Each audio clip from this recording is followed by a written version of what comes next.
വിരുദ്ധ ശക്തികളെ എതിരാളിയായിട്ടുള്ള ഈ അമേരിക്കയുടെ ചാരൻ ഈ നിയമസഭക്കകത്തുണ്ട്. അറിയുമോ സഖാക്കൾക്ക് എന്താണ് അയാളുടെ അജണ്ടകളെന്ന് തിരിച്ചറിയണം.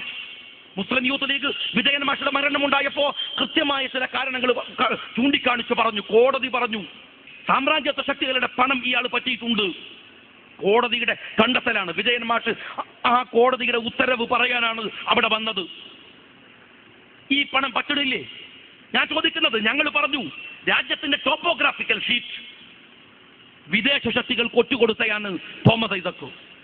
അത് പറഞ്ഞപ്പോൾ വിശ്വസിച്ചില്ല, പറഞ്ഞപ്പോൾ കേട്ടില്ല. ദേശാഭിമാനിയിൽ മുസ്ലിം യൂത്ത് ലീഗിന് മറുപടി പറഞ്ഞു തോമസ് ഐസക്. ദേശാഭിമാനി വാരികയിൽ ലേഖനം എഴുതി. എന്താ എഴുതിയത്? വിഭവ ഭൂപടം എടുക്കുന്നത് തെറ്റാണോ എന്ന് കുട്ടി അഹമ്മദ് കുട്ടിയോട് യൂത്ത് ലീഗുകാർ ചോദിക്കണം. എന്റെ സഖാവേ, ഞങ്ങൾ പറഞ്ഞ വിഷയമല്ല ഞങ്ങൾ പറയണത്. ഞങ്ങൾ എന്താ പറഞ്ഞത്? ലോകത്തിൽ അറിയപ്പെടുന്ന യൂണിവേഴ്സിറ്റിയാണ് മോൺക്ലെയർ, ചാരന്മാരെ ഉണ്ടാക്കുന്ന യൂണിവേഴ്സിറ്റി. 80% മോൺക്ലെയർ യൂണിവേഴ്സിറ്റിയിലെ പഠിതാക്കൾ എന്ന് പറയുന്നത് അവർ ജൂതന്മാരാണ്. ജൂതരാഷ്ട്രങ്ങൾ അവരുടെ ചാരന്മാരെ സൃഷ്ടിക്കുന്ന ലോകത്തറിയപ്പെടുന്ന ചാരന്മാരുടെ യൂണിവേഴ്സിറ്റിയാണ് മോൺക്ലെയർ. ആ മോൺക്ലെയർ യൂണിവേഴ്സിറ്റിയിലാണ് കേരളത്തിന്റെ ധനകാര്യമന്ത്രി എന്ന് പറയുന്ന അമേരിക്കൻ ചാരൻ പഠിച്ചത്. ആ അമേരിക്കൻ ചാരനെ പഠിപ്പിച്ചയാളാണ് റിച്ചാർഡ് ഫ്രാങ്കി എന്ന് പറയുന്ന ചാരന്മാരുടെ ഉസ്താദ്. റിച്ചാർഡ് ഫ്രാങ്കി ഈ തോമസ് ഐസക്കിന്റെ ഉസ്താദാണ്. ആ ഉസ്താദിനെ കൂട്ടിയിട്ടാണ് ഇയാൾ കേരളക്കരയിലേക്ക് വന്നത്. ജനകീയാസൂത്രണം എന്ന ഓമന പേര് വിളിച്ചു കേരളക്കരയിലേക്ക് വന്നു. കേരളക്കരയിലേക്ക് വന്നിട്ട് കാട്ടിക്കൂട്ടിയതോ വിഭവ ഭൂപടം ഒരുക്കണമെന്ന് പറഞ്ഞു. കേരളത്തിന്റെ ഗ്രാമപഞ്ചായത്തുകളിലെ 17 പഞ്ചായത്തുകൾ റാണി എന്നും അതുപോലെ ബെന്നി എന്നും പറയുന്ന 2 പേർ തൃശൂർ ജില്ലയിൽ വന്നിരുന്നു. അവർ വിഭവ ഭൂപടം ഒരുക്കാൻ വിദേശ യൂണിവേഴ്സിറ്റിയിൽ നിന്ന് വന്നവരാണെന്ന് പറഞ്ഞ് സഹായിക്കാൻ നിന്നു. ആ 2 പഞ്ചായത്തുകളിലും കൃത്യമായ തെളിവുകളുണ്ട്. ഇവർ വന്നതറിയാം, പോയതറിയില്ല.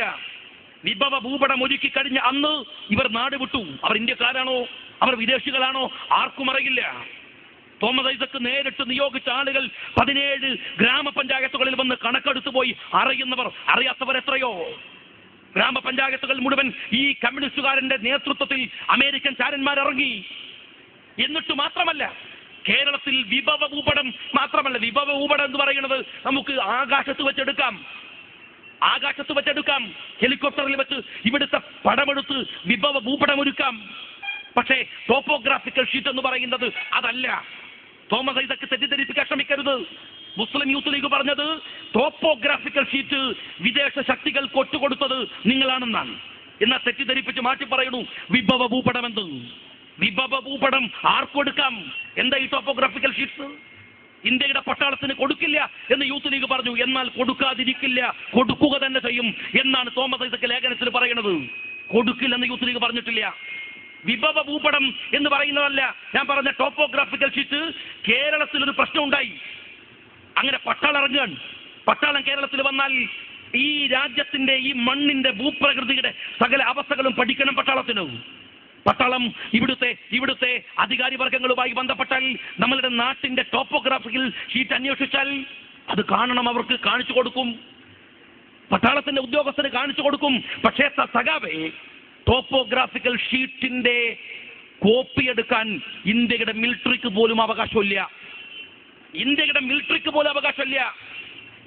മിലിറ്ററിക്ക് അവകാശമില്ലാത്ത ടോപ്പോഗ്രാഫിക്കൽ ഷീറ്റ് നിർമ്മിക്കുന്ന സമിതിയിൽ ഒരൊറ്റ ശാസ്ത്രജ്ഞനല്ലാത്ത ആളെ വന്നിട്ടുള്ളൂ. ആരാത്? EK നായനാർ കേരളം ഭരിക്കുന്ന കാലത്ത് ഈ തോമസ് ഐസക് കേരളത്തിന്റെ ടോപ്പോഗ്രാഫിക്കൽ ഷീറ്റ് ഉണ്ടാക്കുന്ന സയന്റിസ്റ്റുകളുടെ സമിതിയിൽ ആദ്യമായി വന്ന രാഷ്ട്രീയക്കാരനും സയന്റിസ്റ്റ് അല്ലാത്തവനും ഈ പറയുന്ന തോമസ് ഐസക്കാണ്. അന്ന് ചിലരൊക്കെ സംശയം ഉന്നയിച്ചു, എങ്ങനെ തോമസ് ഐസക് ഈ സമിതിയിൽ വന്നു? ഉടനെ പറഞ്ഞു, ഇതാ മോൺക്ലെയർ യൂണിവേഴ്സിറ്റിയുടെ സർട്ടിഫിക്കറ്റ്. നല്ല സർട്ടിഫിക്കറ്റാണ്. രാജ്യത്ത് ചാരന്മാരെ ഉണ്ടാക്കുന്ന യൂണിവേഴ്സിറ്റിയിലെ കള്ള സർട്ടിഫിക്കറ്റ് കാണിച്ച് ഈ തോമസ് ഐസക് ഈ സമിതിയിൽ കയറിക്കൂടി. ടോപ്പോഗ്രാഫിക്കൽ ഷീറ്റ് ഉണ്ടാക്കി. ആ ഷീറ്റ് വിദേശ ശക്തികൾക്ക് ഒറ്റുകൊടുത്തു. റിച്ചാർഡ് ഫ്രാങ്കിക്കകം ഒറ്റുകൊടുത്തു. ഒരു ചോദ്യമുണ്ട്. ഞങ്ങളിത് പറഞ്ഞപ്പോ ദേശാഭിമാനി വാരികയിൽ ഈ പറയുന്ന തോമസ് ഐസക് മറുപടി എഴുതിയത് റിച്ചാർഡ് ഫ്രാങ്കി ഒരു പഠിതാവാണ്. അയാൾ കേരളക്കരയിൽ വന്നത് അദ്ദേഹത്തിന്റെ ഗവേഷണവുമായി ബന്ധപ്പെട്ടാണ്. എങ്കിൽ ഒരു കാര്യം ഞാൻ ചോദിക്കട്ടെ, ഇവിടുത്തെ സഖാക്കളെ വെല്ലുവിളിച്ചു ഞാൻ ചോദിക്കട്ടെ, റിച്ചാർഡ് ഫ്രാങ്കി കേരളത്തിലേക്ക് വന്നത് 7 തവണയാണ്. 8 തവണ വന്നിട്ടില്ല, 6 കൃത്യമായി 7 തവണ.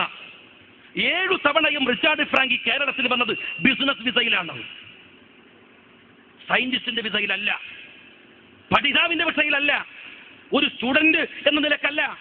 വന്നിരിക്കുന്നത് കൃത്യമായി ബിസിനസ് വിസയിലാണ്. മോൺക്ലയർ പോലുള്ള ഒരു യൂണിവേഴ്സിറ്റിയിലെ പ്രൊഫസർ. എന്തിനാണ് അദ്ദേഹം ഒരു സയന്റിസ്റ്റ് ആണെങ്കിൽ, അദ്ദേഹം ഒരു പഠിതാവാണെങ്കിൽ കേരളക്കരയിലേക്ക് ബിസിനസ് വിസയിൽ വരണം? 7 തവണ വന്നതും ബിസിനസ് വിസയിൽ. എന്നിട്ട് ഇവിടുത്തെ രാജ്യത്തിന്റെ സകല രഹസ്യങ്ങളും ഒറ്റുകൊടുത്തു കൊണ്ടുപോയി. ഇതിന്റെ ഫലം എന്തെന്നറിയുമോ സഖാക്കൾക്ക്? ചെറുതല്ല വിഷയം. കേരളം കണ്ടിട്ടുള്ള അതിമാരകമായ രോഗങ്ങളെ കുറിച്ചുള്ള അന്വേഷണങ്ങൾ നടക്കുകയാണ്. നിസ്സാരമാണ് പ്രശ്നമെന്ന് സഖാക്കൾ വിചാരിക്കരുത്.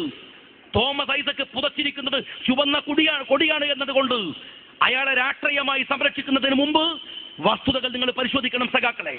ഈ കാട്ടുകളനെ നിങ്ങൾ പഠിക്കണം. ഈ സാമദ്രോഹിയെ, രാജ്യദ്രോഹിയെ നിങ്ങൾ പഠിക്കണം. റോ അന്വേഷിക്കുകയാണ് തോമസ് ഐസക്കിനെ കുറിച്ച്. എന്താ കാര്യം എന്നറിയോ? കേരളം കണ്ടിട്ടില്ലാത്ത ചില രോഗങ്ങൾ വന്നു നമ്മുടെ നാട്ടിൽ. കേരളത്തെക്കാൾ ഏറ്റവും മോശമായി ജീവിക്കുന്ന ആളുകളുള്ള പ്രദേശമാണല്ലോ തൊട്ടടുത്ത തമിഴ്നാടും കർണാടകയും ഒക്കെ. അവിടുത്തെ ആളുകൾ താമസിക്കുന്നത് നിങ്ങൾ കണ്ടിട്ടില്ലേ? 400 കുടുംബങ്ങൾ ഒരൊറ്റ കക്കൂസ് പോലും ഇല്ലാതെ തെരുവിൽ വന്ന് അവരുടെ പ്രാഥമിക കർമ്മങ്ങൾ നിർവഹിച്ചു പോകുന്നവർ. കുളിക്കാനും വൃത്തിയാവാനും മലയാളിയുടെ ശൗചത്തിന്റെ, മലയാളിയുടെ ശുചിത്വത്തിന്റെയും മര്യാദകൾ പാലിക്കാത്തവർ. ഒരുപക്ഷെ ലോകത്തിൽ ഏറ്റവും കൂടുതൽ ശുചിത്വത്തിന്റെ കാര്യത്തിൽ, ആരോഗ്യകാര്യത്തിൽ ശ്രദ്ധാലുവാണ് മലയാളി. ആ മലയാളക്കരയിൽ മഹാരോഗങ്ങൾ വന്നു. എന്തൊക്കെ രോഗങ്ങൾ വന്നു? പനിയും രോഗവും വന്നിട്ട് രോഗത്തിന് പേരിടാൻ തീരാന്നിട്ട് തക്കാളി വണ്ടക്കാന്നൊക്കെ പേരിടാൻ തുടങ്ങിയ അവസാനം 100,000 രോഗങ്ങൾ വന്നു. 100,000 രോഗാണുക്കൾ കേരളക്കരയിൽ വന്നു. തൊട്ടടുത്ത ഏറ്റവും ശുചിത്വത്തിൽ പിറകി നിൽക്കുന്ന കർണാടകയിലില്ല, തമിഴ്നാട്ടിലില്ല, ഇന്ത്യയുടെ ഒരു ഗ്രാമത്തിലുമില്ല. ഈ രോഗങ്ങൾ വന്നപ്പോ ആ രോഗങ്ങളെ പ്രതിരോധിക്കാൻ എന്ന പേരിൽ കോടാനുകോടി രൂപയുടെ മരുന്നുകൾ കേരളക്കരയിൽ ഇറങ്ങി. അമേരിക്ക പ്രതിനിധാനം ചെയ്യുന്ന സാമ്രാജ്യത്വ ശക്തികളുടെ മരുന്നുകൾ കേരളക്കരയിൽ ഇറങ്ങി. കോടിക്കണക്കിന് രൂപയുടെ മരുന്നുകൾ നമ്മൾ വാങ്ങിക്കൂട്ടി. ഈ രോഗാണുക്കൾ എങ്ങനെയാ കേരളത്തിൽ വന്നത്? ശുചിത്വത്തിൽ ഇന്ത്യയിൽ ഒരു പക്ഷേ ഏറ്റവും ശ്രദ്ധേയമായിട്ടുള്ള ഒരു നാട്ടിൽ എങ്ങനെ വന്നു? സഖാവേ, എന്താണ് ടോപ്പോഗ്രാഫിക്കൽ ഷീറ്റ്? വിഭവ ഭൂപടവും ടോപ്പോഗ്രാഫിക്കൽ ഷീറ്റും തമ്മിലൊരു വ്യത്യാസമുണ്ട്. വിഭവ ഭൂപടം എന്നത് പഞ്ചായത്തുകളിലെ പ്രസിഡന്റുമാരും അവിടുത്തെ ജനകീയ സഭയുടെയും നേതൃത്വത്തിൽ ഉണ്ടാക്കുന്ന അതിന് പ്രത്യേകിച്ച് ഒരു വലിയ കാര്യമില്ല. നമ്മളുടെ നാട്ടുമ്പുറങ്ങിലുള്ള കൃഷികൾ, മറ്റ് സൗകര്യങ്ങൾ നോക്കുന്ന ഉപരിതലത്തിൽ മാത്രം നടത്തുന്ന പഠനമാണ്. എന്നാൽ ടോപ്പോഗ്രാഫിക്കൽ പഠനം എന്ന് പറയുന്നത്, സ്റ്റഡി എന്ന് പറയുന്നത്, ഞാൻ ഈ പ്രസംഗിക്കുന്ന ഭൂമി, ആ ഭൂമിയുടെ താഴെ 8 ഭൂമിയുടെ അടുക്കുകൾക്കകം എങ്ങനെയാണ്? ഇവിടെ കുടിച്ചാൽ എണ്ണ കിട്ടുമോ? ഇവിടെ കുടിച്ചാൽ സ്വർണം കിട്ടുമോ? ഈ ഭൂമിയുടെ ഭദ്രത എങ്ങനെയാണ്? ഇതിനകത്ത് എത്ര നീർച്ചാലുകളുണ്ട്, എത്ര ജലസ്രോതസ്സുകളുണ്ട്? നിങ്ങൾ മനസ്സിലാക്കണം. ഈ ടോപ്പോഗ്രാഫിക്കൽ ഷീറ്റിനെ പഠിച്ചത് കൊണ്ടാണ്